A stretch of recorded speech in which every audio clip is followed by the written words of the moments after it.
Hello, this is Flurry Moon. Welcome back to my channel. We have officially entered spooky season, so I thought it would be fun to talk about a few times our favorite cozy and cute games got a little creepy and dark. We'll be covering games from Animal Crossing to Pokemon, to farming games like Stardew Valley and Harvest Moon, and more. If you don't see your favorite game here, feel free to comment below anything that I missed, and let's just get right into it. Harvest Moon, Ellen. I'd like to start off this list with Harvest Moon, the OG Stardew Valley. Now known as Story of Seasons, this series is quite literally the blueprint for the farming sims that we know and love today. The first installment was released in Japan in 1996, with the US following close behind with their 1997 release. Just a quick summary of the games if you don't know, you play as a farmer typically new to the town. It is your job to plant and harvest produce while freely roaming to interact with the NPCs, even being able to date and marry the chosen bachelors and bachelorettes, then having the option to have children. Day to day, you are basically free to do whatever you want, making for a great cozy game experience with reasonably low stakes. That is, until Harvest Moon 64, released in 1999. This entry included a villager named Ellen, an old woman whose granddaughter Ellie is a romanceable character. Ellen was actually first introduced in the previous game, but as a young bachelorette herself. In Harvest Moon 64, her arc continues as she now has aged and is living a peaceful life with her family. But starting in year 2 of the game, if you go speak to Ellen as she is out in her yard on her rocking chair, she will die. Yes, you can actually kill Ellen. Of course, not on purpose, as most players had no way of foreseeing this outcome. After you go up to Ellen to converse with her, she will announce she's feeling sleepy and that she had a dream about previous relatives that had since passed on. Ellie comes out and attempts to help her grandmother inside, but alas, Ellen has passed away in her rocking chair. The cutscene becomes pretty heavy when Ellie starts yelling and crying upon realizing what has happened. However, there is actually a way to keep Ellen alive if you wish to. As long as she is actively rocking back and forth in her chair, you can talk to her and she will live. But if she's sitting still, well, sorry girl. Another way to save her is if you completely ignore her for all of year 2, or if you keep her affection lower than 30. Once year 3 rolls around and you've successfully kept Ellen alive, this cutscene will never happen. If you are unable to save her, this actually does affect your playthrough, especially if you intend to romance her granddaughter, Ellie. If Ellen dies, Ellie becomes depressed, naturally making it a lot harder to become close with her. However, Ellie's dialogue does return back to normal after a while, so this doesn't stop you from being able to marry her. Many players will simply ignore Ellen when she's sitting still in her chair just to be safe, while others actually want to trigger this cutscene. Some believe that it feels like Ellen dying is intended by the game developers, and it shows how death is an inevitable part of life. The villagers feel real with their reactions, with each character's grief lasting different amounts of time. Others have different reasons for K-wording Ellen. There has been confusion amongst fans over what exactly is required to get the perfect ending. Unlike many Harvest Moon games where you can play till the end of time, there are games that do end. How these games end is determined by how you spent your time playing. You will typically get a good ending if you had a successful farm, made many friends, and got married. For instance, in the bad ending in Harvest Moon 64, the villagers give you a bad evaluation and you leave your farm with your dad. So naturally, players want to get a good ending, or better yet, the perfect ending. This had led players to wonder, since Ellen is technically supposed to die, does she need to in order to get the perfect ending, and therefore, the party picture? That's right, players want to end this innocent old lady to obtain a cute picture of your farmer celebrating with the other villagers. This is the hardest picture in the game to get, with many requirements, so some players would do anything, even say goodbye to Ellen, to own it. Well, good news, you do not need to kill Ellen or anyone else to get the party picture. People have gotten the perfect ending both with her alive and with her dead. It wouldn't make sense for her to have to be alive to get the picture, since the game assumes you'll kill her. So if you don't want to take chances, make sure she dies. Make sure she dies is insane. Basically, there are a ton of requirements to get the party picture, but Ellen dying is not one of them. Circling back to your farmer ultimately deciding whether or not Ellen lives, this is just so odd to me. Death is present in many Harvest Moon Story of Seasons games, but they are typically inevitable. It is written into the game's coding that these villagers will die, and there isn't anything you can do about it because it is important to the progression of the story. So to leave poor Ellen's fate in the player's hands feels so creepy and unnecessary. Also, side note, while Ellen dies, the music doesn't change or turn off, so there's just really happy music playing over this scene, which is hilarious, but it also kind of makes it even creepier. Animal Crossing GameCube glitch. We all know that Animal Crossing New Horizons has its fair share of creepy Easter eggs. At 3:30 a.m., if you turn on the TV in your home, there will be static followed by an alien who appears to be speaking to you. When a campsite villager asks one of your residents to move out, they may mention that said villager explained they were thinking of moving out anyway because of the night clowns. What are the night clowns? Zipper T Bunny, heavily implying that he is not a bunny, but in a bunny costume. So what is he? And all the weird fake haunted paintings. These spooky moments make the otherwise adorable and simple game a deeper and darker experience, but there's something about the older game's use of creepy aspects that hit so different. This specific unsettling moment is sometimes thought to be an urban legend or a glitch, but this is an actual thing that was coded and intentionally put into the game by developers. If you weren't aware, autosave was not really the norm back in 2002, so if you quit your game without saving, in most games, all your progress would be gone. Animal Crossing had methods of stopping players from resetting, such as Mr. Rossetti, who would scare the shit out of kids so much that he was slowly phased out of the games. But this consequence for not saving was interesting to say the least. In the first game of the series, Animal Crossing on GameCube, if you reset your console while playing in a friend's town online, the next time you open the game, you will have lost all of your pocket items. Not only that, but if you turn to face the camera, you will notice your character's face will be replaced with that of a gyroids, with two hollow eyes staring straight into your soul with this blank, unnerving facial expression. I can only imagine the horrified children running away from their screen after seeing this for the first time. Okay, maybe it's not that scary, but when you're not expecting it, and since it's basically a punishment for not following the rules, I would have been bawling if this happened to me as a kid. Or if this happened to me now, honestly. There are many forum posts from the early 2000s that are so confused asking what the hell happened to their Animal Crossing villager. Many players to this day reminisce about the time this adorable cozy game traumatized them. It does, however, get a little weirder when you realize that gyroids are actually based off of mwuah, which were ancient Japanese clay sculptures that were buried with the dead.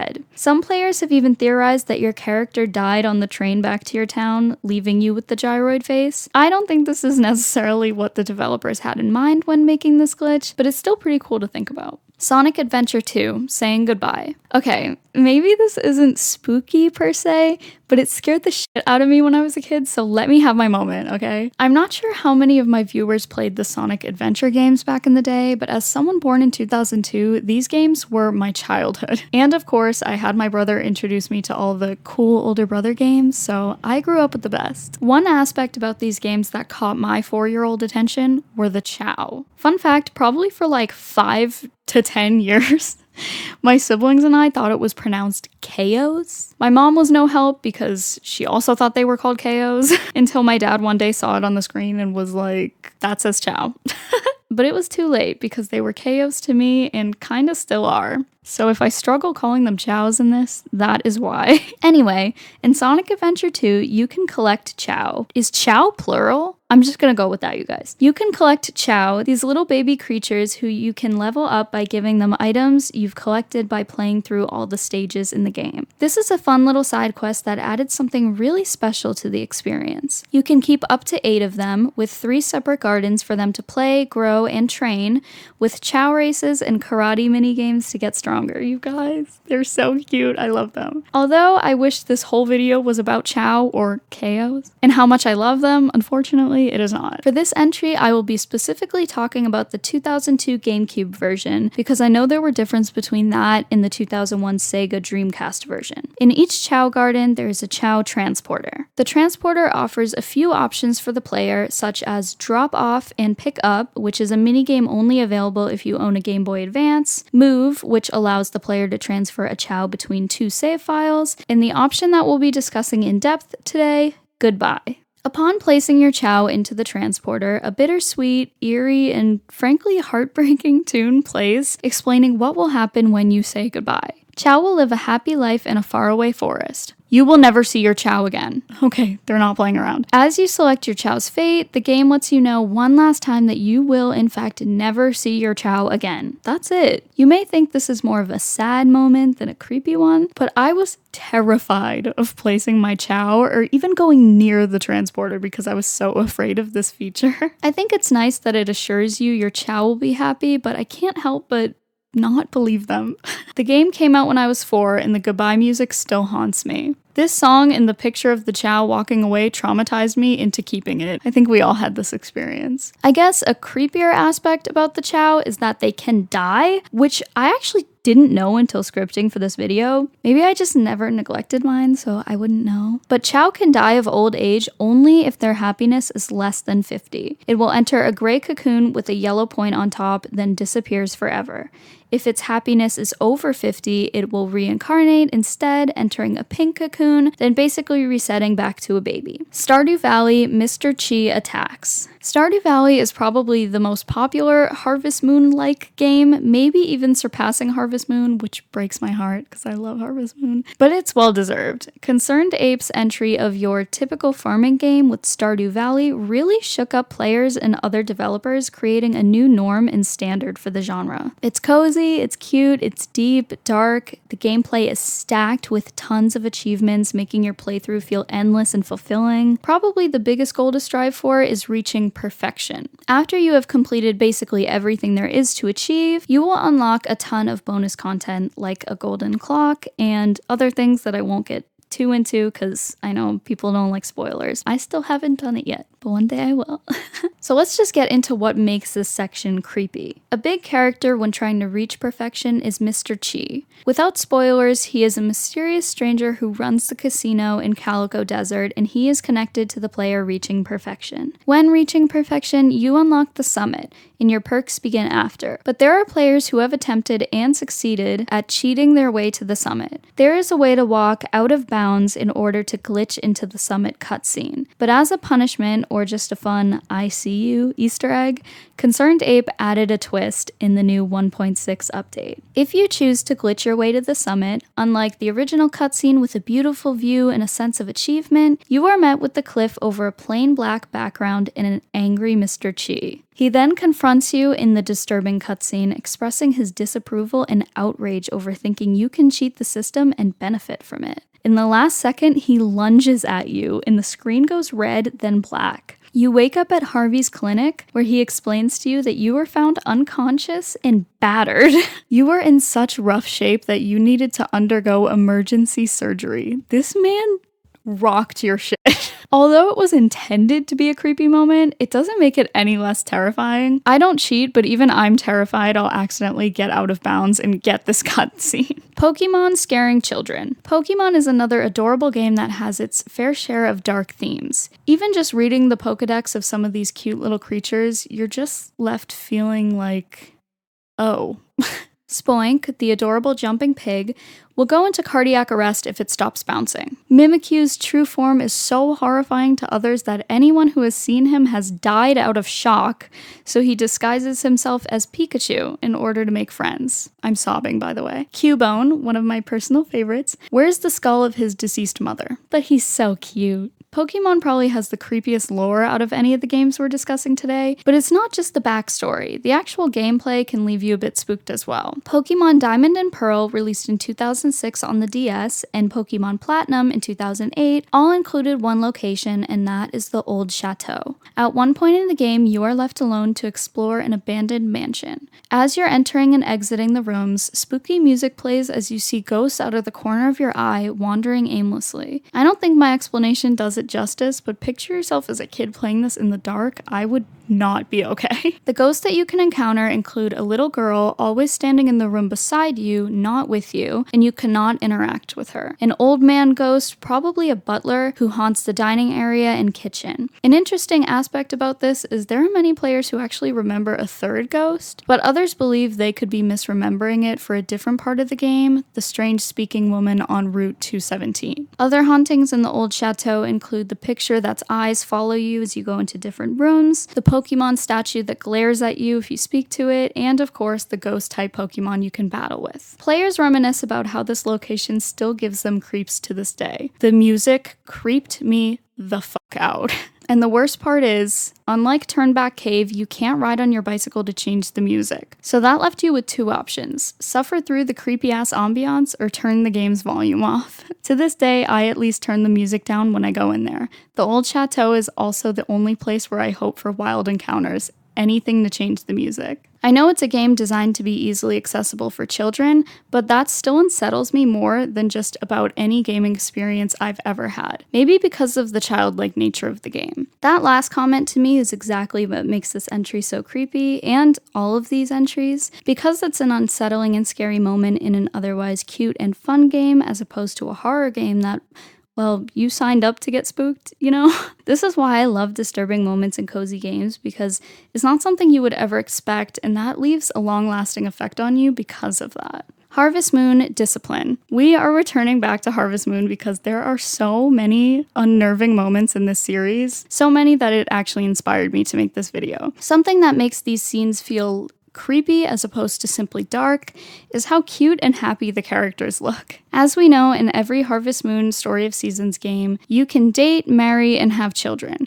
In A Wonderful Life, released in 2004 on GameCube, you and the characters around you actually age, something never done before or again in the franchise, except for the remake, of course. This created for countless cutscenes of your child growing, with the choices you make throughout the game affecting how they turn out. In one specific cutscene, you walk into your child arguing with your spouse. What they are actually upset about depends on the spouse you chose. They attempt to storm out, but you are blocking their way. They yell at you to move, and this is where your options appear. You can either comfort gently or punish.